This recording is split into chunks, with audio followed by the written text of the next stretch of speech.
ফের মহানগরে চাঞ্চল্যকর ধর্ষণের অভিযোগ। বন্ধুর বাড়িতে পার্টিতে ডেকে এনে এক কলেজ ছাত্রীকে ধর্ষণের অভিযোগ উঠল তারই এক বন্ধুর বিরুদ্ধে। ঘটনাটি ঘটেছে পূর্ব কলকাতার আনন্দপুর এলাকায়। এই ঘটনায় অভিযুক্ত যুবক কৌশিক মণ্ডলকে গ্রেফতার করেছে পুলিশ। পুলিশ সূত্রে জানা গিয়েছে, ধৃত কৌশিক মণ্ডলের বাড়ি বীরভূমের মোহাম্মদ বাজারে। তিনি দক্ষিণ কলকাতার একটি কলেজের প্রাক্তন ছাত্র। গত বছরই ওই কলেজ থেকে পাশ করেন তিনি। বর্তমানে একটি বেসরকারি সংস্থায় কর্মরত কৌশিকের পারিবারিক ব্যবসাও রয়েছে। কলেজে পড়ার সময় নির্যাতিতার সঙ্গে তার পরিচয় হয়।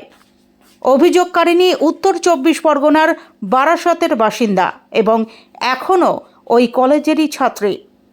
পরিচয়ের সূত্র ধরেই তাদের মধ্যে ঘনিষ্ঠতা বাড়ে। সেই সুবাদে কয়েক মাস আগে কলেজের কয়েকজন বন্ধুর সঙ্গে আনন্দপুর এলাকার একটি বাড়িতে পার্টিতে যান ওই তরুণী। বাড়িটিতে তাদেরই এক বন্ধু ভাড়ায় থাকেন।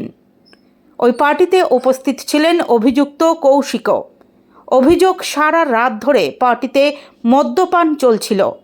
ঠান্ডা পানীয়র সঙ্গে মদ মিশিয়ে তরুণীকে নেশাগ্রস্ত করা হয় বলেও অভিযোগ উঠেছে।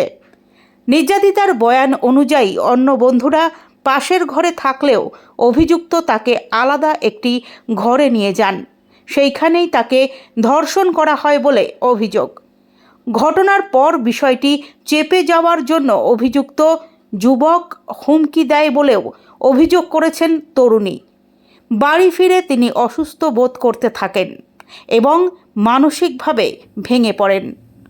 আতঙ্কিত অবস্থায় শেষ পর্যন্ত অভিভাবকদের কাছে সমস্ত ঘটনা খুলে বলেন তিনি। প্রথমে বারাসত পুলিশ জেলায় অভিযোগ দায়ের করা হলেও ঘটনাস্থল আনন্দপুর এলাকায় হওয়ায় এফআইআরটি আনন্দপুর থানায় পাঠানো হয়। অভিযোগের ভিত্তিতে তদন্ত শুরু করে প্রশাসন। ধর্ষণের অভিযোগে ইতিমধ্যেই কৌশিক মণ্ডলকে গ্রেফতার করা হয়েছে।